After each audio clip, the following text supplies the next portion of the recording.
여러분들은 요즘 어떤 문제와 상황에 대해서 많은 기도를 드리고 있습니까? 저는 요즘 돌아오는 월요일부터 시작되는 청년부 수련회를 놓고 나름 많은 기도를 드리고 있습니다. 몇 달 전부터 기도를 드렸지만 수련회 당일날이 다가올수록 솔직히 긴장이 되고 두려움에 앞서고 염려가 되는 게 사실입니다.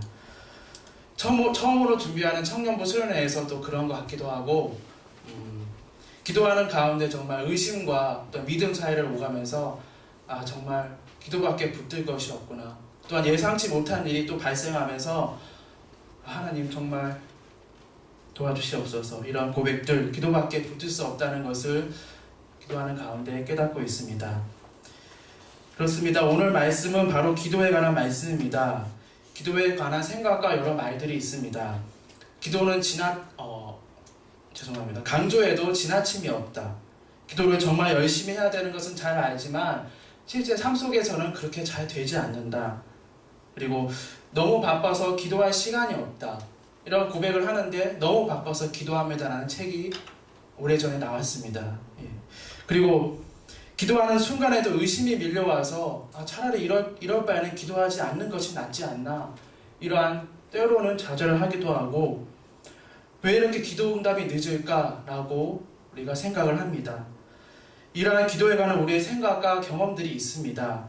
그러나 오늘 본문 말씀 속에 나타난 초대교회 성도들은 기도가 힘들어 보이지 않는 것 같습니다. 그들은 오히려 매일매일 모여 기도에 힘쓰고 있습니다. 그들이 기도에 힘쓸 수 있는 비결이 무엇일까요? 공동체에 모여서 기도에 힘쓰게 하는 그 원동력이 무엇일까요? 그것은 첫째 성령입니다. 초대교회 공동체는 하나님께서 약속하신 성령을 받고서 생겨났습니다. 사도행전 2장 3절에서 4절에 기록된 것처럼 불과 같은 성령이 그들 가운데 임했고 그들은 성령의 말하게 하심에 따라 말하고 성령의 말하게 하심에 따라 기도하게 되었습니다. 이것은 바로 1장 5절에 기록된 것처럼 예수님께서 말씀하신 성령으로 세례를 받는다. 너희가 얼마 되지 않아서 성령으로 세례를 받을 것이다 라는 그 예수님의 말씀이 성취된 것입니다. 성령을 받고서 그들은 사도들의 가르침을 받습니다. 사도들의 가르침을 받았다는 것은 주 예수님에 관한 말씀을 들었다는 것이며 그 예수님의 말씀을 마음에 새기고 그 말씀대로 살겠다고 결단을 하게 된 것입니다. 또한 그들은 모여서 교제하며 기도하기를 힘쓰는 교회 공동체의 모습으로 변화되었습니다. 그들이 기도에 힘쓸 수 있었던 것은 성령의 임재를 경험하며 성령으로 말미암아 기도했기 때문입니다. 그리고 또한 성령의 능력을 온전히 사모하며 기도드렸기 때문입니다. 성령은 하나님의 영이며 예수님의 영입니다. 우리가 예수님의 이름으로 기도드린다 할 때 모든 구하는 것을 다 내 뜻대로 구하고 예수님의 이름으로 기도드립니다 라고 하면 기도가 되지 않는다는 것을 우리는 잘 알고 있습니다. 그러나 자꾸만 기도할 때 내 의지가 앞서고 내 생각이 앞서게 됩니다. 기도가 자꾸 내 노력으로 변하고 정말 기도가 삶에서 고행으로 느껴지고 수행으로 느껴진다면 그것은 우리가 성령으로 기도하지 않기 때문입니다. 기도가 어떻게 보면 가장 쉬운 것처럼 보이고 누구나 다 할 수 있는 것처럼 보이지만 잘 되지 않는 것은 우리가 하나님께 기도를 드릴 때 우리의 기도의 중보자 되시는 예수님을 바라보지 않기 때문입니다. 우리가 알고 있지만 막상 기도할 때 잘 되지 않습니다. 예수의 영인 성령님께서 나보다 더 앞서 기도한다는 그 사실을 깨닫지 못하기 때문입니다. 이에 관한 성경 말씀이 있습니다. 로마서 8장 26절 말씀입니다. 이와 같이 성령도 우리 연약함을 도우시나니 우리가 마땅히 빌 바를 알지 못하나 오직 성령이 말할 수 없는 탄식으로 우리를 위하여 친히 간구하시느니라. 내가 할 수 있는 것은 기도밖에 없구나. 그런 기도도 잘 되지 않는구나. 라는 내 자신의 철저한 무능함이 우리의 기도를 간절하게 만드는 것입니다. 여러분, 이러한 고백을 한 적이 있습니까? 정말 우리가 삶을 살아갈 때 어떤 중요한 시험을 앞두고 어떤 중요한 결정을 앞두고 정말 내 자신이 나름대로 열심히 노력하고 정말 철저하게 준비하였습니다. 그러나 그 내 자신과 내 준비를 넘어서서 주님의 일하심이 없다면 그동안 내가 쌓았던 그 일의 노력과 준비가 한순간에 무너질 수밖에 없다. 그래서 하나님 정말 도와주시옵소서. 하나님 일하여 주시옵소서. 이러한 고백을 드린 적이 있습니까? 이러한 내 자신의 철저한 무능함과 낮아짐에 대한 고백이 하나님의 마음을 움직일 것입니다. 이러한 우리의 무능함과 연약함 위에 기도의 능력이 더해지는 것입니다. 그 기도의 능력은 성령님의 중보함입니다. 우리의 연약함과 무능함을 성령님이 도우신다는 것에 기도의 능력이 있는 것입니다. 신앙생활을 얼마나 오래 했고 또한 신앙의 연수나 내 인간적 노력이 아닌 성령님의 도우심에 기도의 능력이 있는 것입니다.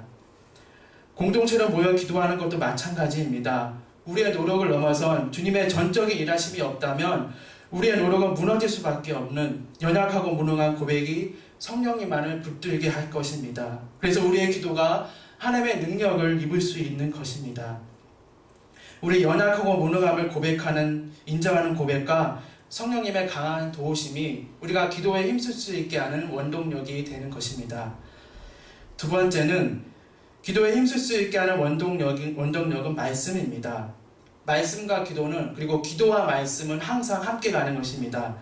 말씀을 묵상하며 그 안에서 발견된 기도 제목을 위해 기도할 때 우리는 더 확실하게 더 기도할 수 있는 것입니다. 초대교회 성도들도 사도들로부터 주님의 말씀을 전해 들으며 기도에 힘썼습니다.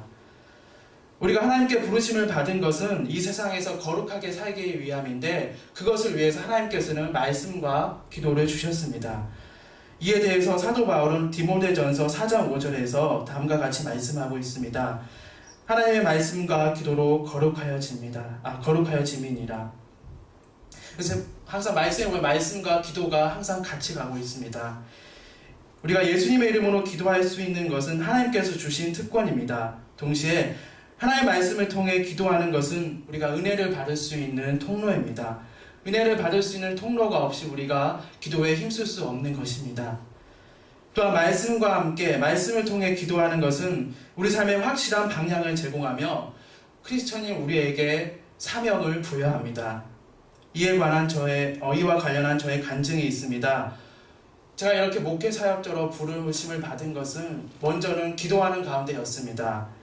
어릴 때부터 저는 목사님이 되는 것이 꿈이었습니다. 왜 그랬냐면 학교에서 자꾸 약간 친구들 못돼 좀 힘이 센 척하고 못된 친구들 자꾸 괴롭히는 것이었습니다. 그 모습을 보면서 정말 나는 정말 저렇게 하지 말아야지. 나는 정말 평생 착하게 살아야지. 그래도 이 세상에서 가장 착한 사람은 목사님인 것 같아 라는 그런 나름대로 결론을 내리고 목사님이 되겠다는 꿈을 가졌습니다. 저도 솔직히 약한 부류에 속해 있었기 때문에 괴롭힘을 당하면서 더욱더 착하게 살아야겠다는 그런 결심을 또 하게 됐습니다. 이러한 꿈을 잠시 묻은 채 중고등학교 시절을 지나고 대학교에 들어와서 어느 집회에 가게 되었습니다.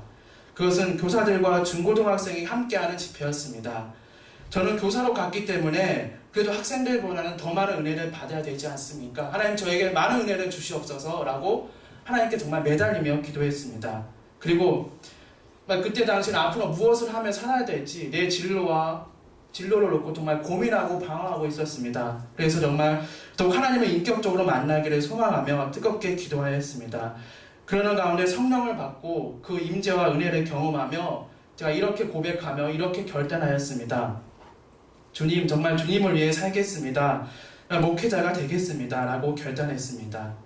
그런데 집회가 끝나고 집에 돌아와서는 내가 그 순간 성령의 은혜를 받고 주님을 인격적으로 만난 것은 맞는 것이지만 정말 내가 그 목회자로서 결단한 것이 정말 그 순간 감정적인 충동이 아니었나 그런 생각을 했습니다. 그리고 내가 정말 이것을 잘할 수 있을까 좀 의심이 들었습니다. 그래서 돌아와서 목요일 담임 목사님께 상담을 했습니다. 목사님, 제가 정말 목회자로서 콜링이 있는데 이게 정말 맞는 것입니까? 상담도 하고 또 한 가지 더 한 것은 말씀을 더 깊이 묵상하고 보게 되었습니다. 성경을 전체적으로 한번 읽고 그래도 목회자는 예수님의 모습을 조금이라도 더욱더 닮아가야 된다는 그 소신과 함께 복음서 말씀을 반복해서 읽고 또 묵상하게 되었습니다. 그때는 신학을 하기 전이었지만 나름 주석을 찾아보고 또한 말씀에 대해서 나름대로 연구도 해보았습니다. 말씀을 더욱 가까이 하고 묵상하는 가운데 저는 목회자로서의 부르심에 대한 확신을 갖게 되었습니다. 이렇게 하나님의 말씀은 우리가 희미하게 알거나 의심하는 부분에 대해서 확실하게 밝혀주는 것입니다. 그리고 말씀 속에 나타난 확실한 하나님의 뜻을 위하여 우리는 기도하는 것입니다. 우리가 희미한 가운데 정말 기도할 수 있지만 말씀을 묵상하는 가운데 확실하게 나타난 그 확실하신 하나님의 뜻을 위하여 기도할 수 있는 것입니다. 그리고 우리의 삶이 혼란스럽고 낙심될 때 우리 삶의 주인이 되신 예수님의 말씀을 바라보며 기도하는 것입니다. 또한 성경 속에 나타난 믿음의 유인들을 바라보며 기도할 수 있습니다. 그러는 가운데 위로와 평안을 경험하며 기도할 수 있는 것입니다. 셋째, 기도에 힘쓸 수 있게 하는 원동력은 공동체입니다. 초대교회 성도들은 공동체를 모인 가운데 서로 떡을 떼며 교제하며 기도하기를 힘썼습니다. 헬라어 원문의 문장 구조를 보면 2장 42절에 떡을 떼며 기도하는 것이 교제와 동격임을 나타내고 있습니다. 즉 그들의 교제는 기도였습니다. 교제 이퀄 기도하는 것이었습니다. 모이기 위한 모임이 아니라 기도하기 위한 모임이었던 것입니다. 우리도 마찬가지입니다. 우리의 모임의 목적은 결국 예배요 기도입니다. 우리가 모여서 서로 삶을 나누고 말씀을 나눌 수는 있습니다. 그러나 무엇보다 중요한 것은 그 모임의 주관자 되신 하나님께 기도하는 것입니다. 그것이 우리의 모임의 목적입니다. 그리고 우리는 혼자서 신앙생활을 할 수 없습니다. 넘어지지 않도록 돌봐주고 넘어지면 일으켜줄 사람이 있어야 합니다. 기도도 마찬가지입니다. 혼자만의 기도가 아닌 서로를 향한 중보 기도가 우리 각자가 기도에 힘쓸 수 있게 하는 원동력이 되는 것입니다. 이렇게 우리가 공동체 안에서 서로 각자의 기도 제목을 위해 중보하지만 공동체를 향한 기도 제목을 갖고 있어야 합니다. 초대교회 성도들은 그들이 경험한 예수님의 십자가와 부활을 세상 모든 사람들이 알고 믿기를 기도했습니다. 그들은 이러한 복음을 전하는 사도들을 위해 힘써 중보 기도하였습니다. 그들 공동체의 기도 제목은 바로 세계 선교였습니다. 우리가 속한 공동체도 어떻게 하면 하나님께 예배 잘 드릴 수 있고 어떻게 하면 복음을 잘 전하고 어떻게 하면 말씀대로 잘 살지에 대한 기도 제목이 있어야 하는 것입니다. 저도 원래 대학 청년부를 맡으면서 대학 청년부를 향한 기도 제목을 갖고 지금도 기도하고 있습니다. 제 나이가 아직 젊은 것이 사역에 도움이 되기도 하지만 아직 결혼도 안 해보고 자녀도 길러보지 못해서 이런 내가 대학생들을 품을 수 있을까? 솔직히 처음에는 너무 두려움만이 앞섰습니다. 그래서 하나님께 순복하며 기도했습니다. 하나님 정말 정말 제게 부모의 마음을 주셔서 이 아이들을, 이 대학생들을 온전히 품을 수 있게 하소서. 이런 기도를 드리게 됐습니다.